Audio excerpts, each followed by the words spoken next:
setia Tuhan menyertai kami.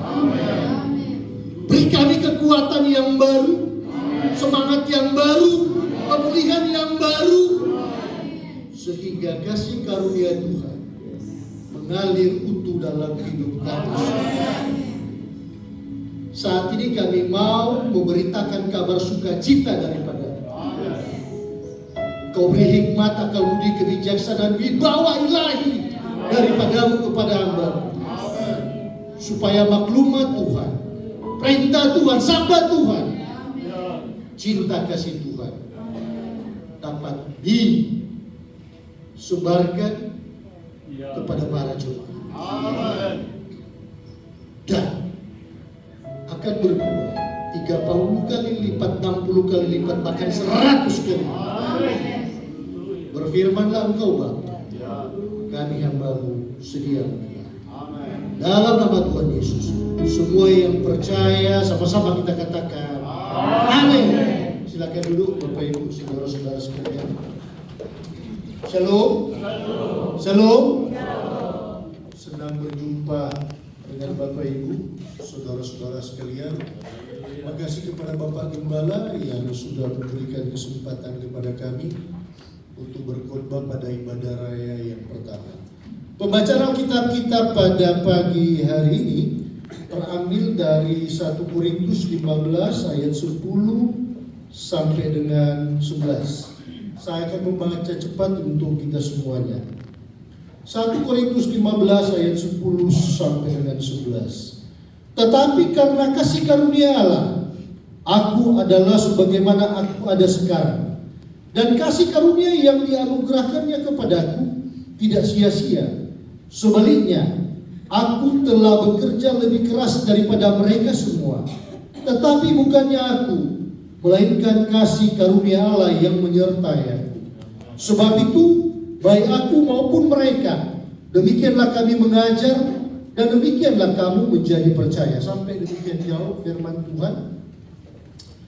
Bapak, Ibu, saudara-saudara sekalian, dan khotbah kita masih 1 tahun ini oleh gereja kita GBI Shalom tetap berbicara tentang kasih karunia Allah.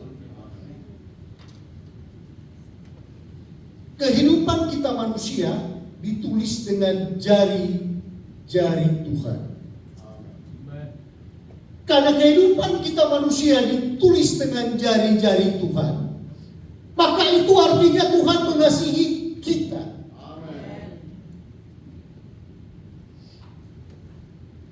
Mau isi dari lembaran pertama sampai dengan 365 hari atau 366 hari kalau tahun kehabisan, itu ada kepada saya satu persatu kita yang ada di sini.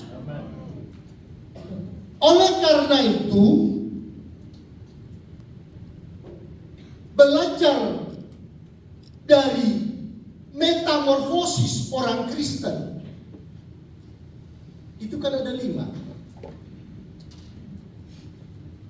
Saya buka kembali. Yang pertama adalah menabur. Yang kedua adalah berakal.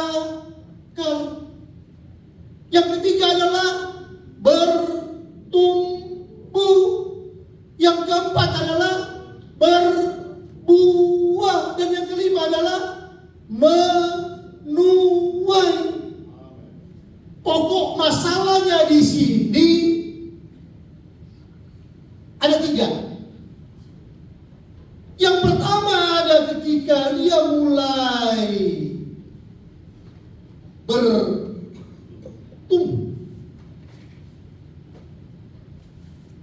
Ketika dia mulai akan berbunga, maka banyak yang berguguran. Dia jatuh sebelum waktunya. Yang kedua, ada dia yang buah-buah masih kecil, bahkan ada buah yang sudah hampir matang, tetapi dia jatuh.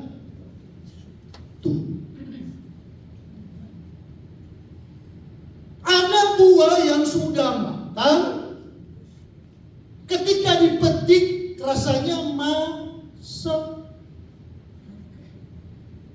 berulat.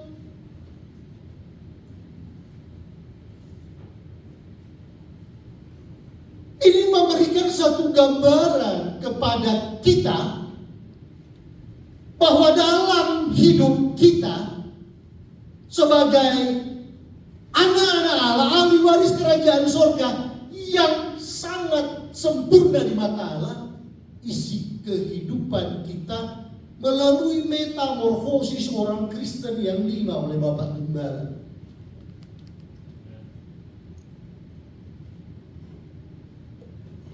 Makanya apa yang bisa merusak di dalam kehidupan kita, di dalam metamorfosis ini, coba kita renungkan baik-baik. Kita berikan pemahaman di dalam hidup kita, kita melakukan korektif internal, yaitu mulai dari diri kita sendiri. Tetapi Pak, dengan kondisi-kondisi yang ada, apakah bisa bertahan yang metamorfosis? Memang benar bahwa yang jadi penghalang kadang-kadang di dalam kehidupan kita itu, yaitu 2 prinsip utama. Ketika masalah datang, iman kita menjadi tergerus. Masalah datang, kita makin tergerus. Padahal sesuai dengan lagu yang tadi, ketika masalah datang, maka kita harus jadi Raja Wali. Makanya gua pakai Raja Wali nih. Ketika masalah datang, kita jadi Raja Wali tembus badai. Pokok masalahmu jangan imanmu tergerus. Pokok masalah kita yang dihadapi, jangan iman kita jadi kropos. Tapi dari metamorfosis ini, genapi sampai dengan penuaian. Yang kedua, nggak sabar kita. Ketika kita sudah melewati, kita sudah di atas, menembus badai, nggak sabar kita. Makanya jangan pakai mental ayah. Jangan pakai mentalitik. Masalah datang kita sembunyi, badai datang kita sembunyi. Song-song ini aku Tuhan. Karena Engkau membentuk aku lebih daripada seorang pemenang. Maka jadi mental-mental juara. Jadi mental-mental lebih daripada seorang pemenang.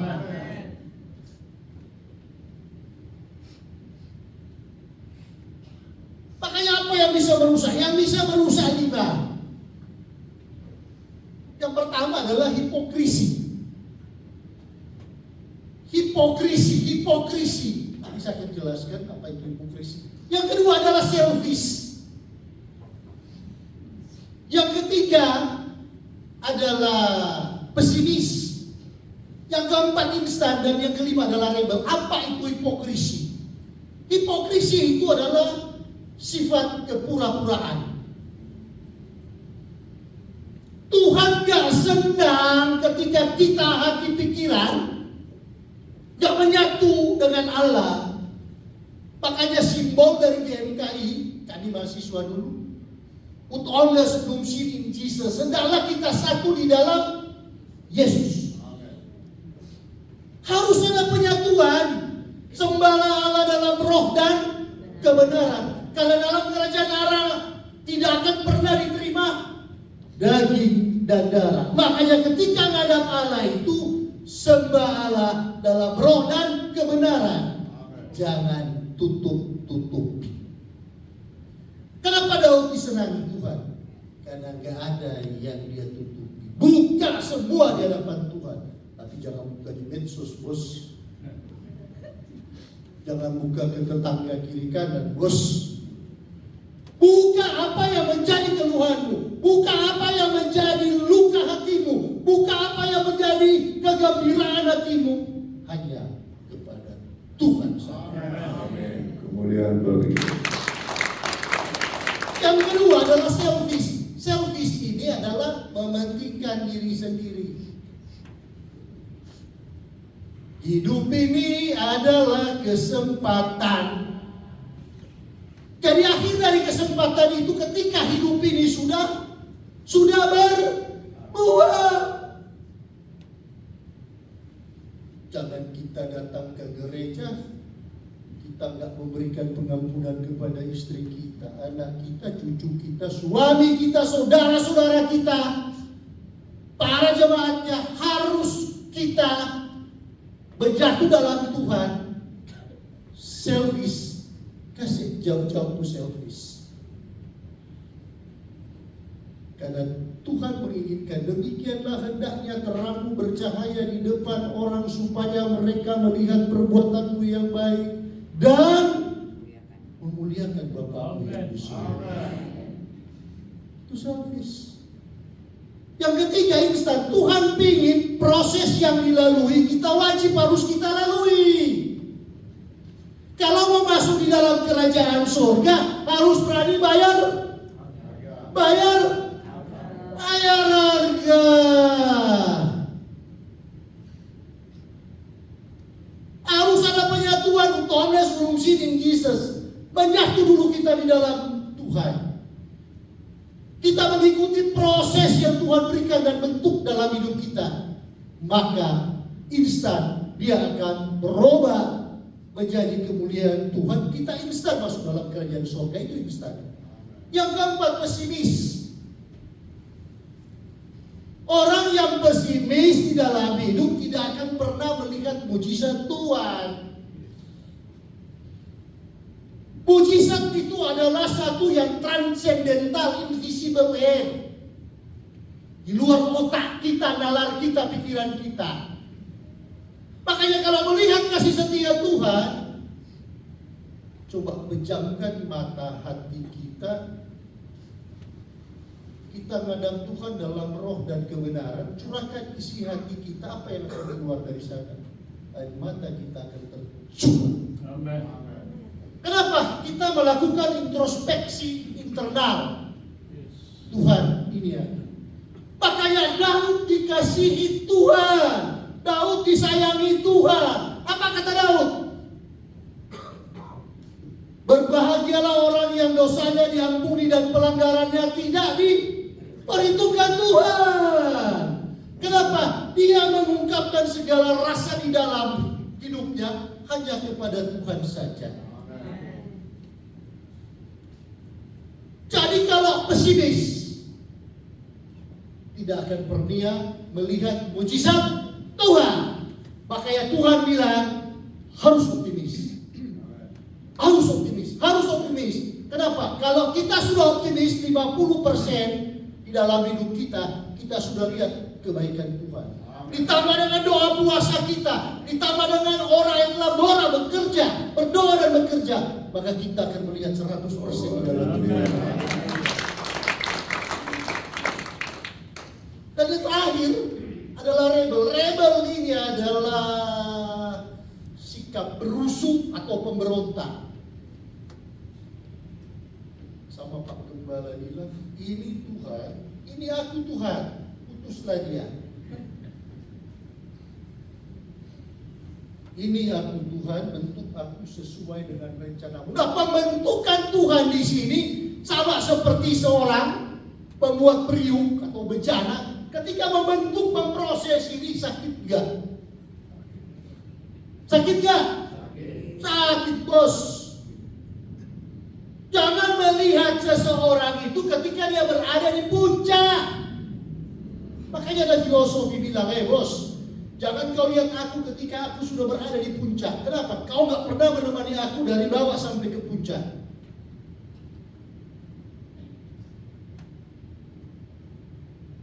Jangan kau menginginkan akan masuk dalam kerajaan surga. Engkau adalah hamba yang jahat.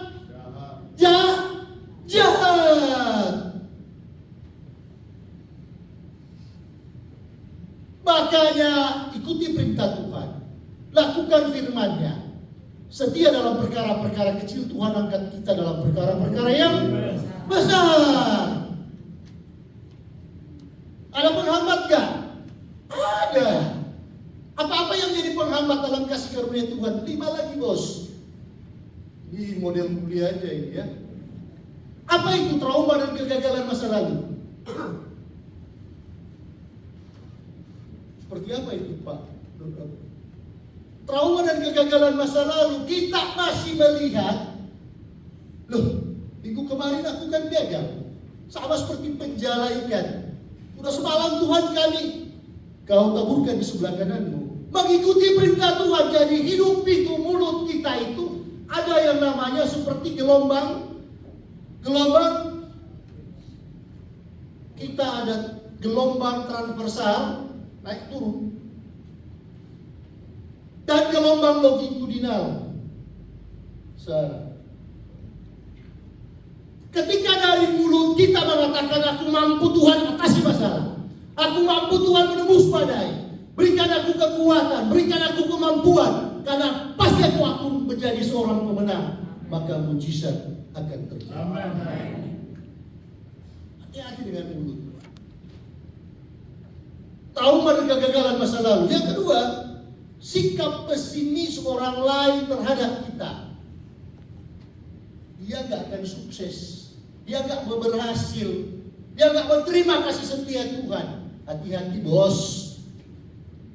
Ketika itu kita cerna dalam otak pikiran kita, maka kita menjadi pecundang. Kita akan menjadi orang yang kalah di dalam hidup. Kita akan menjadi orang yang terkutuk di dalam hidup. Apa sebab?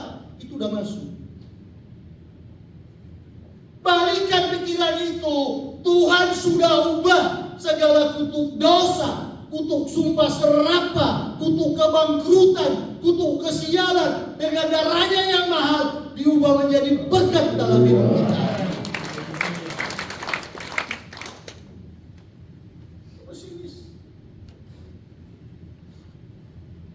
Yang ketiga, yaitu kita tidak mampu mengembangkan potensi terbaik dari dalam diri kita. Kasih karunia Tuhan itu sempurna dalam hidup kita. Pakai itu talenta Tuhan. Pakai talenta Tuhan, pakai bakat Tuhan, pakai segala yang terbaik Tuhan berikan dalam hidup kita. Karena kita ini sangat berharga di mata. Siapa seorang pedagang, lakukanlah yang terbaik dalam hidup. Siapa seorang pebisnis, lakukanlah yang terbaik dalam hidup. Siapa sebagai advokat, lakukanlah yang terbaik dalam hidup.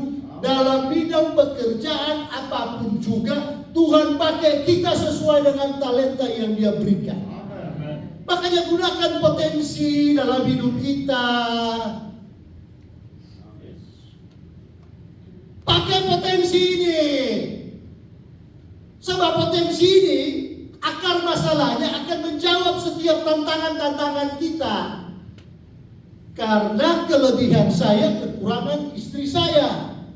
Kelebihan istri saya, kekurangan saya. Begitu juga satu persatu Bapak Ibu. Jadi kita Tuhan ciptakan ini dengan beraneka warna ragam yang berbeda untuk saling melengkapi. Dr. Sun Yat-sen mengatakan bahwa kalau binatang itu untuk mempertahankan hidup koloninya maka dia harus saling membunuh. Manusia mempertahankan koloninya harus saling bekerja sama, bos.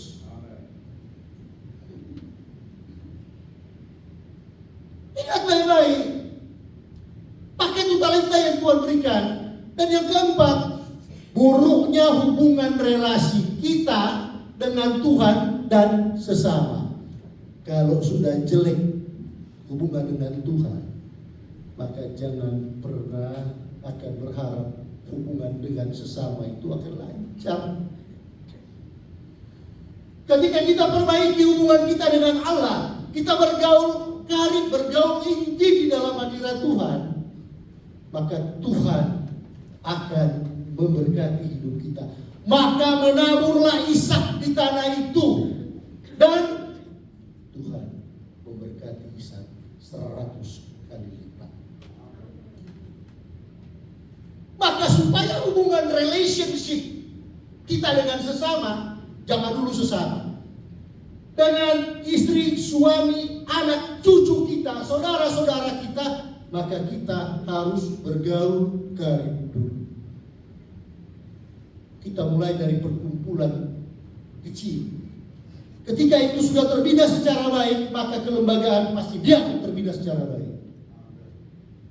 Dan yang kelima adalah proses pengambilan keputusan yang keliru. Itu yang mengapa. Kalau Bapak Ibu ada masalah perpajakan, jangan datang sama orang perikanan. Datang sama orang pajak, ahli. Bapak Ibu mau konsultasi masalah hukum, jangan datang sama ahli pertanian. Tapi datang sama ahli hukum. The right man in the right job in the right place. Kalau hidup saudara, Bapak Ibu, kita semua mau diberkati, datang ke siapa? Ada dua choice-nya. Jangan datang ke Gunung Kawi. Jangan datang kepada orang pintar. Jangan datang kepada dukun. Tapi bawa pergumulan kita hanya kepada Allah. Karena dia sanggup mengubah air mata kita menjadi butiran-butiran berkat dalam hidup kita. Makanya, ingat baik-baik. Jagalah pikiranmu. Karena pikiranmu akan menjadi ucapanmu. Jagalah ucapanmu. Karena ucapanmu akan menjadi tindakanmu. Jadilah tindakanmu, karena tindakanmu akan menjadi kebiasaanmu. Jagalah kebiasaanmu, karena kebiasaanmu akan menjadi sikapmu. Jagalah sikapmu, karena sikapmu akan menentukan keberhasilanmu. Beri kemuliaan untuk Tuhan. Jadi ini yang menjadi khotbah kasih setia Tuhan. Kalau sudah ada di puncak, jaga baik-baik kasih karunia Tuhan. Jangan skip dance, jangan yang aneh-aneh.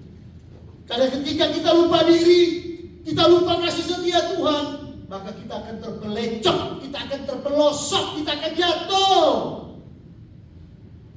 Media sekarang luar biasa pengaruhnya. Satu detik kita salah, maka 1 juta orang nonton kita. Makanya pakai betul-betul kasih karunia Tuhan. Demikianlah hendaknya terang bercahaya di depan orang, supaya mereka melihat perbuatanmu yang baik dan memuliakan Bapamu di surga. Beri kemuliaan untuk Tuhan. Jadi ini pokok perenungan kita tentang kasih karunia Tuhan. Tuhan menyertai Bapak Ibu kita semua. Hari ini, besok, sampai Maranatha. Amin. Kita berdoa. Terima kasih banyak Bapa di dalam surga atas segala kebaikan-Mu dalam hidup kami. Kami tahu bahwa hidup kami ini karena kasih karunia Tuhan. Nafas yang kami miliki pun bukan milik kami, tetapi titipan dari Tuhan dalam hidup kami. Kami datang tidak membawa apa-apa, kami pulang pun tidak membawa apa-apa. Tapi kami membawa damai sejahtera daripada-Mu, ahli waris kerajaan surga, sehingga kami sampai kepada kesudahannya menyenangkan hati Tuhan. Terima kasih banyak Bapak dalam surga. Engkau berkati Bapak Gembala, beri kekuatan, kesehatan, penyembuhan dan pemulihan. Begitu juga kepada kami para jemaat-Mu, sehingga kabar sukacita dari Tuhan Yesus menjadi milik kita semua. Terpuji nama-Mu Bapa, Tuhan Yesus Kristus dan Roh Kudus, dari selama-lamanya sampai selama-lamanya, dari kekal sampai kekal. Dalam nama Tuhan Yesus, haleluya. Amin. Kemuliaan bagi Tuhan.